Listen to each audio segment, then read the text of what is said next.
गणेशोत्सवाच्या पार्श्वभूमीवरती कणकवली शहरात अन्य सेलपेक्षा स्वस्त दरात स्थानिक व्यापाऱ्यांचा दुसरा महासेल, ग्राहकांना परवडणाऱ्या साड्या, कपडे व इतर वस्तू सहज कमी दरात विश्वासानं मिळण्याचं एकमेव ठिकाण. यामध्ये बाई पण भारी देवा फेम साडी अगदी 180 रुपयात. अशा असंख्य वस्तू खरेदी करण्यासाठी आजच या महासेलला भेट द्या. ठिकाण जुन्या LIC ऑफिसची इमारत, 31 ऑगस्ट ते 10 सप्टेंबर पर्यंत. वेळ सकाळी 10 ते रात्री 9 पर्यंत. लाठीचार्ज करणाऱ्या शिंदे फडणवीस सरकारचा निषेध असो. मराठा समाजाला गोळी झाडणाऱ्या शिंदे फडणवीस सरकारचा निषेध असो. आया बहिणीची डोकं फोडणाऱ्या शिंदे फडणवीस सरकारचा निषेध असो. त्या सरकारचं करायचं काय? खाली डोकं वर पाय. त्या सरकारचं करायचं काय? खाली डोकं वर पाय. जालना येथे मराठा आरक्षणासाठी सुरू असलेल्या उपोषणात पोलिसांकडून लाठीचार्ज करण्यात आला. या घटनेनंतर संपूर्ण महाराष्ट्र पेटून उठला आहे. सरकार व पोलिसांविरोधात राज्यातील मराठा समाज रस्त्यावरती उतरला. जालन्यात घडलेल्या या घटनेचा निषेध शिवसेना ठाकरे गटानं आज वैभववाडीत केला.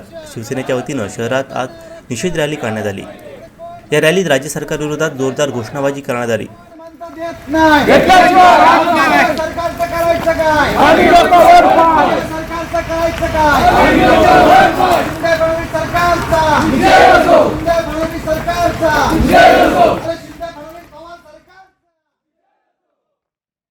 तहसील कार्यालयात जाऊन तहसीलदारांना या घटनेतील दोषींवरती कारवाई करण्यात यावी अशी मागणी निवेदनाद्वारे करण्यात आली. शिंदेसाहेब, आज मराठा समाज शिवसेना यांच्या वतीने आज मोर्चा काढण्यात आला होता. तहसीलदारांना निवेदन दिलं. काय निवेदन होतं आणि कशा संदर्भात हे निवेदन आहे?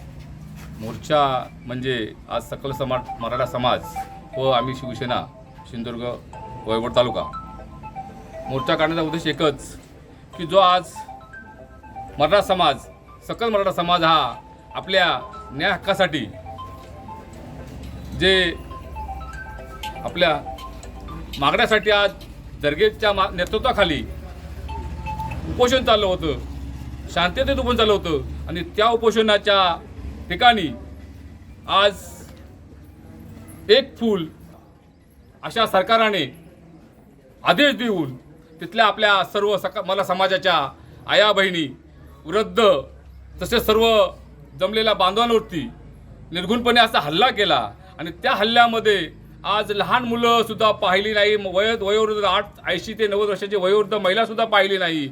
ज्याने त्या स्वतः शांततेने तिथे हरिनामाचा जागर करत होत्या त्यांनासुद्धा तिथे लाट्या हल्ल्यानं झोडण्यात आलं.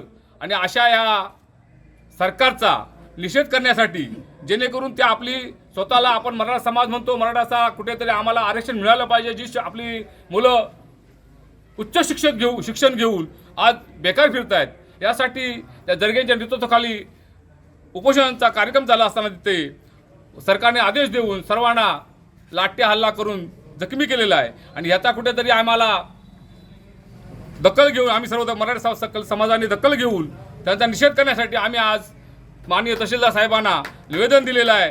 आणि जेणेकरून ज्यांनी आदेश दिला आहे त्यांच्यावरती योग्य ती कारवाई करून या महाराष्ट्र शासनानं राजीनामा द्यावा, हे अशी आम्हा सर्व सकल मराठा समाज तसेच सर्व शिवसैनिकांची आग्रहाची मागणी आहे.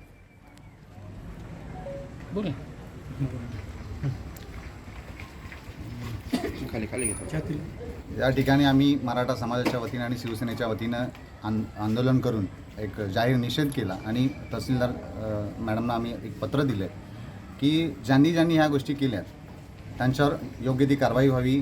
खरं तर मराठा समाजाचा एक कार्यकर्ता, मराठा समाजाचा एक पदाधिकारी म्हणून एका गोष्टीची लाज वाटते. मराठा समाजाचा मुख्यमंत्री असताना मराठा समाजावर अशा गोळीबार होत आहेत आणि आया बहिणींची डोकी फोडली जात आहेत.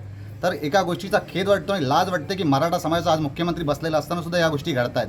त्याच्यामुळे जाहीर तीव्र शब्दात हा निषेध करतो. असा मुख्यमंत्री लाभण्यापेक्षा न लाभलेला बरा झाला असता. जर मराठा समाजाचा मुख्यमंत्री असताना आमच्या आया बहिणीवर जर हल्ले होत असतील त्याच्यासारखी दुसरी शोकांतिका नाही आहे. त्याच्यामुळे इथून पुढच्या काळात आज नुसतं निवेदन दिलं आहे, जर हा सगळ्या गोष्टी जर थांबल्या नाहीत त्याच्यापेक्षा तीव्र आंदोलन शिवसेना आणि मराठा समाज केल्याशिवाय राहणार एवढं निश्चित. नेमकी काय मागणी आहे तुमची? निवेदनाद्वारे काय मागणी केलेली आहे? आम्ही मागणी हीच केली आहे, ज्यांनी आदेश दिला आहे आणि याच्यात जे दोषी आहेत, भले ते आंदोलन चिघळवण्यासाठी ज्यांनी कोणी पुढाकार घेतला असेल, कोणी माणसं सोडली असेल, ते आम्हाला माहीत नाही. पोलीस यंत्रणेने या सगळ्या गोष्टीचा शोध घ्यायचा आहे. त्याच्यानंतर जे यांनी आदेश दिला आमच्या निष्पाप मराठी बांधवांवर, मराठी भगिनींवर, आया बहिणींवर जे लाठीचार्ज केला त्या सगळ्यांवर कायदेशीर कारवाई व्हावी, योग्य ती कारवाई व्हावी. इथे कोणत्याही गोष्टीची पार्सलिटी न होता योग्य अशी कारवाई व्हावी एवढीच मागणी केलेली आहे. त्याच्यामुळे कारवाई जर झाली नाही, जर दोषींवर परत गुन्हा नोंद झाला नाही, त्याच्या पुढचं जे आंदोलन असेल ते असं शांततेत नसणार, त्याचं निवेदन नसणार, जे काय असेल ते रस्त्यावर असेल आणि ते तीव्र स्वरूपात असेल. आमचे दिवसभरातले सर्व अपडेट्स, ताज्या घडामोडी आणि थेट लाईव्ह पाहण्यासाठी सबस्क्राईब करा, लाईक करा कोकणचं नंबर 1 महा चॅनल कोकण 7 लाईव्हचं YouTube चॅनल.